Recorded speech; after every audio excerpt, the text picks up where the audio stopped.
1 tahun pemerintahan Prabowo Gibran, Indonesia ikut mendukung perdamaian Palestina pasca perang Israel-Hamas. Presiden Prabowo Subianto menegaskan Indonesia siap menerjunkan puluhan ribu pasukan dan bantuan dana untuk menjaga perdamaian di Palestina.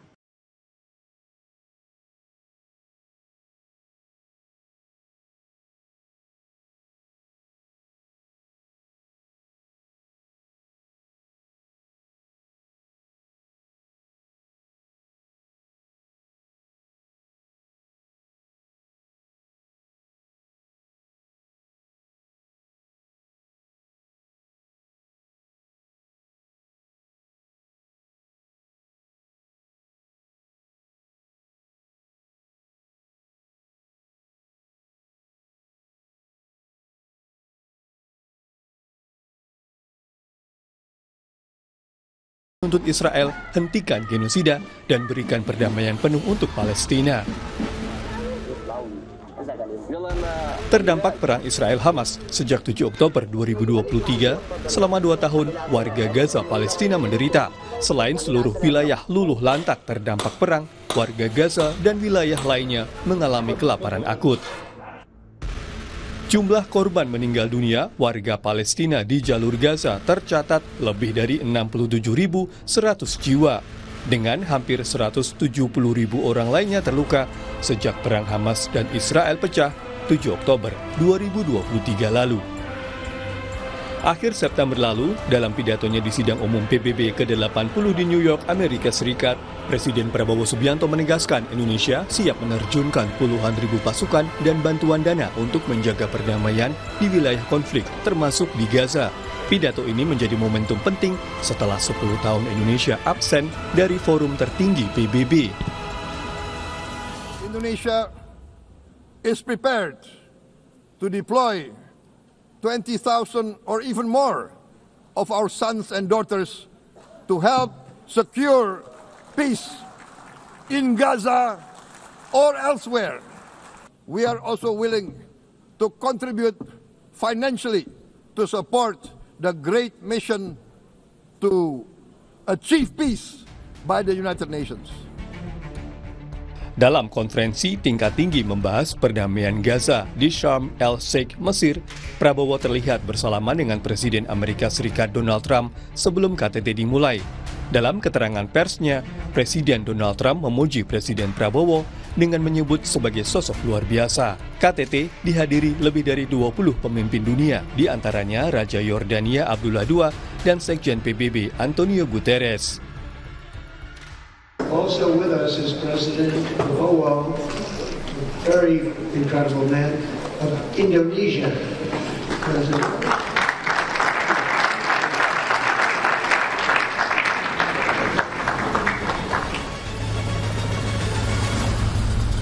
Di tengah semakin banyaknya warga Gaza yang meninggal dunia akibat kelaparan karena dampak perang Israel-Hamas, Indonesia tercatat sudah 2 kali mengirimkan bantuan lewat udara atau airdrop ke Gaza, yaitu pada bulan April 2024 dan bulan Agustus 2025.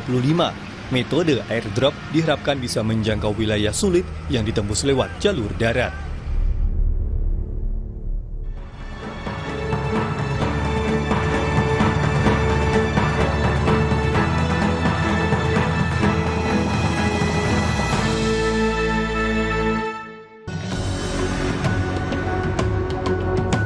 Magang dan optimisme kerja.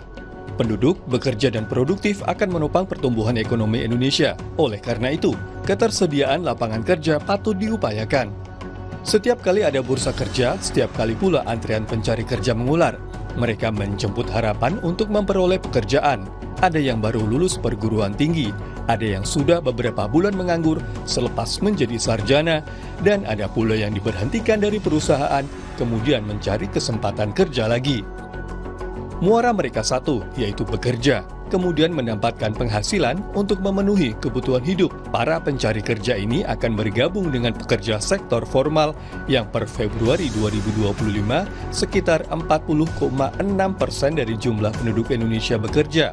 Adapun 59,4% dari penduduk bekerja di Indonesia justru ada di sektor informal, antara lain bekerja sendiri dan pekerja bebas.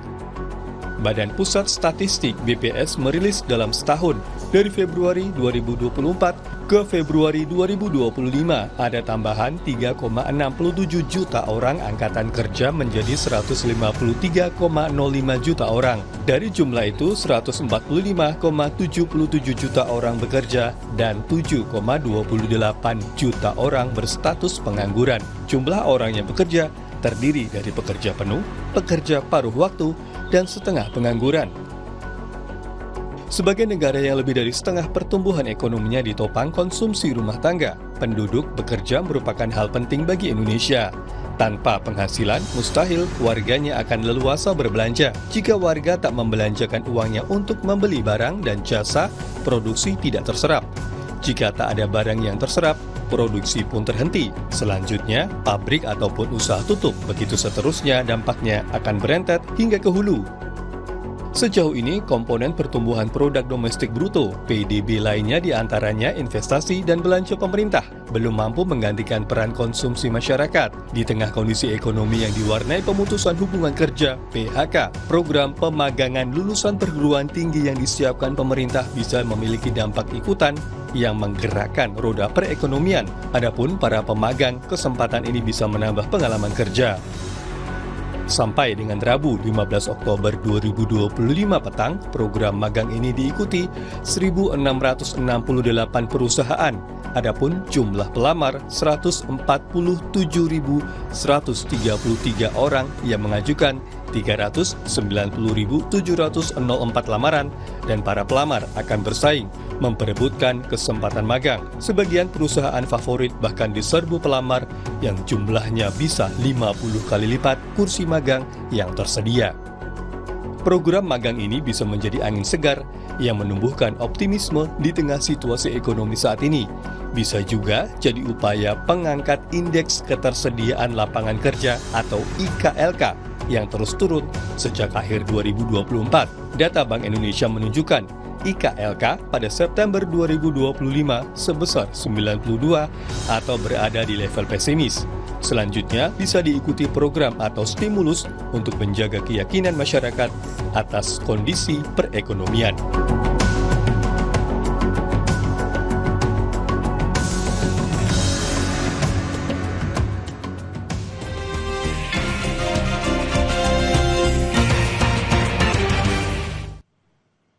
Saatnya kita ulas harian Kompas yang terbit hari ini, Kamis 16 Oktober 2025. Kita lihat di halaman muka harian Kompas hari ini, Saudara. Kita ke judul besarnya terlebih dahulu. Judul ini sebenarnya melihat dari kondisi saat ini di seluruh Indonesia.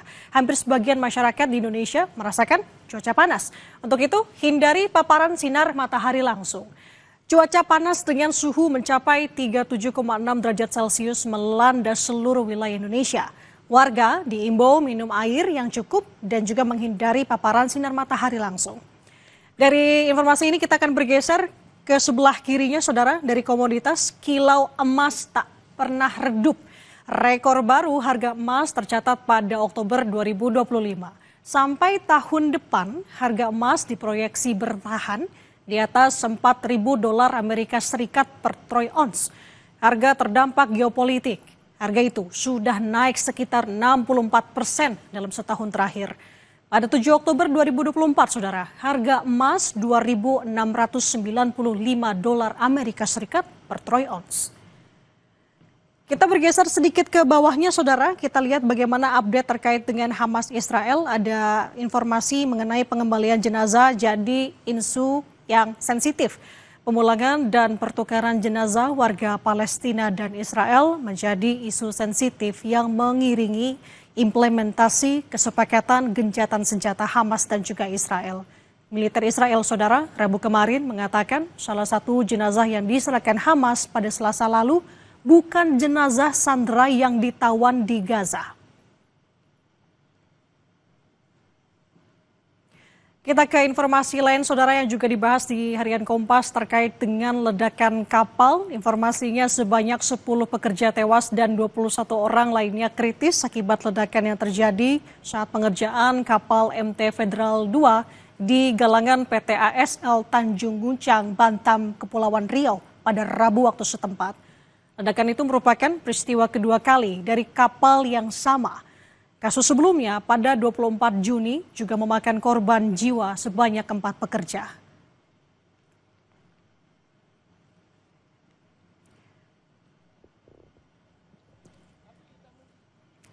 Dan kita kembali lagi informasi mengenai Palestina, saudara. Perdamaian di Palestina, kemenangan diplomasi Indonesia. Presiden Prabowo Subianto hadiri pertemuan bersejarah di Sharm el-Sheikh, Mesir pada Senin 13 Oktober 2025 yang menghasilkan penandatanganan kesepakatan damai dan penghentian perang di Palestina, khususnya di wilayah Gaza.